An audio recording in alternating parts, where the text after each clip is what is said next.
Good afternoon. मैं Ashish Yadav, faculty Aditi commerce classes and educational institute Bhopal. आप लोग स्क्रीन पर देख रहे हैं। आज हम लोग इकोनॉमिक्स पढ़ेंगे। मैक्रो इकोनॉमिक्स मतलब हिंदी में जिसका वाइडर स्कोप होता है, जिसमें कंट्री की सारी प्रॉब्लम को इंक्लूड किया जाता है, सारी बिगर मेजर प्रॉब्लम्स को मैक्रो इकोनॉमिक होता है। जिसमें वाइडर स्कोप होता है, उसको हिंदी में समष्टि या व्यापक अर्थशास्त्र बोलते हैं। कहने का मतलब, समझने का मतलब केवल इतना सा है कि जिसमें सभी क्षेत्रों के, सभी एरियाज के वाइडर प्रॉब्लम, जैसे कोरोना एपिडेमिक है, इसके बारे में हम बात करेंगे तो मैक्रो होगा। माइक्रो नहीं हो सकता है, मैक्रो, क्योंकि ये पूरे वर्ल्ड में, पूरे देश में, इंडिया में, सभी जगह, सभी पूरी कंट्रीज में है इसका स्प्रेड, इसके वायरस जो है, इन्फेक्शन सभी जगह, तो इसको मैक्रो इकोनॉमिक बोलेंगे। मैक्रो इकोनॉमिक का मतलब ही होता है कि सभी एरिया में वाइडर स्कोप, सभी जितने एरियाज होते हैं, छोटे बड़े शहर, सभी जगह, उसको अगर अपन लोग स्टडी करते हैं तो वो मैक्रो एनालिसिस होता है, समष्टि अध्ययन होता है। अब हम लोग इसी का एक टॉपिक है, चैप्टर बैलेंस ऑफ पेमेंट, इसके बारे में बात करेंगे। भुगतान संतुलन। सभी लोग इस चीज़ को ध्यान से समझें कि यदि हम लोग किसी जगह से इंपोर्ट करते हैं सामान, एक्सपोर्ट नहीं करते, इंपोर्ट करते हैं, तो इंपोर्ट करने वाली जो कंट्री होती है हमें सामान, उसको हमें फॉरेन एक्सचेंज रिजर्व में, फॉरेन एक्सचेंज पार्ट में पेमेंट करना होता है, और ये पेमेंट हमारा हमेशा बराबर होना चाहिए। बैलेंस ऑफ पेमेंट का मतलब है कि आपका पेमेंट हमेशा बराबर है और आपकी इकोनॉमिक कंडीशन बहुत बेटर है, तभी आप उसको रिवर्स पेमेंट बराबर कर पा रहे हो। सामान मंगवाने के बाद गोल्ड, सिल्वर हो गया और बाकी इलेक्ट्रॉनिक जितनी चीज़ें होती है, हम लोग बाहर से मोटर व्हीकल पार्ट्स मंगवाते हैं, इंजन मंगवाते हैं, इंपोर्ट करते हैं उनको, बहुत सारी ऐसी मोबाइल एक्सेसरीज हुई, तो हम इसको पेमेंट जो होता है वो फॉरेन एक्सचेंज में हमें करना होता है, और ये पेमेंट हमेशा इक्वल होना चाहिए। उसको बैलेंस ऑफ पेमेंट बोलते हैं। भुगतान संतुलन का मतलब है जो भी आयात सामान किया गया है उसको हम लोग कितना भुगतान बराबर कर सकते हैं, उसको हम लोग भुगतान संतुलन बोलते हैं। और याद रखिएगा, भुगतान संतुलन का जो इंग्लिश था उसका मीनिंग यही है कि भुगतान संतुलन का मतलब आपकी आर्थिक स्थिति बेटर है, इकोनॉमिक कंडीशन अच्छी है।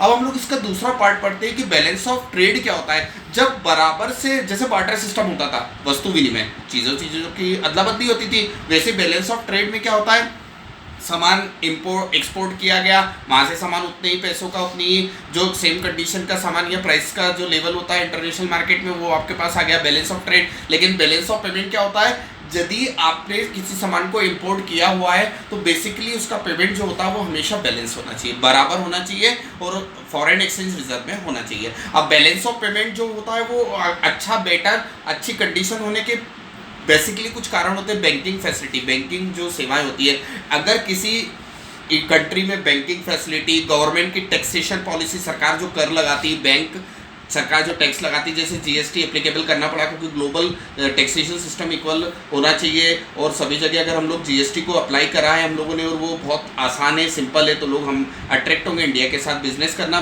इंपोर्ट एक्सपोर्ट करना बेसिकली ज़रूरी समझेंगे, आप पसंद करेंगे। और उसके अलावा बैंकिंग फैसिलिटी, ऑपरेशंस हो गए, टैक्सेशन हो गया, गवर्नमेंट की पॉलिसी हो गई, इंपोर्ट एक्सपोर्ट के लिए गवर्नमेंट कोटा, उसके लिए क्या सोचती है गवर्नमेंट, और उसके अलावा हमारे यहाँ ट्रांसपोर्टेशन कितना बेहतर है, सामान आएगा तो रॉ मटेरियल लोगों तक पहुंचागा कैसे, वो ट्रांसपोर्टेशन, कम्युनिकेशन नेटवर्क आपका दूसरी कंट्रीज के साथ कितना अच्छा है, ये बेसिकली ज़रूरी होता है। तो बैलेंस ऑफ पेमेंट को अच्छा बनाने के लिए, आपको इकोनॉमिक कंडीशन अच्छा करने के लिए, एक अच्छी तरीके से भुगतान संतुलन को अच्छा बनाने के लिए, बेहतर बनाने के लिए आपके पास ट्रांसपोर्टेशन यानी यातायात, और बैंकिंग फैसिलिटी, कम्युनिकेशन मतलब आपका कम्युनिकेशन नेटवर्क बहुत अच्छा हो, इंटरनेट फैसिलिटी हुई, बहुत सारे आजकल सारी चीज़ें ऑनलाइन अवेलेबल होती चीज़ें, तो ये सारी कम्युनिकेशन बेटर होना चाहिए। बैंकिंग, उसके बाद गवर्नमेंट की पॉलिसी भी बेटर होनी चाहिए, बिजनेस के इंफ्रास्ट्रक्चर को, उसका आधारभूत ढांचा कवर करने के लिए। ढांचे का मतलब एक स्ट्रक्चर होता है, जैसे कोई टेबल फर्नीचर किसी का स्ट्रक्चर होता है, उसी तरीके से उस इकोनॉमी में बैलेंस ऑफ पेमेंट में जो स्ट्रक्चर होता है, मेनली बैंकिंग,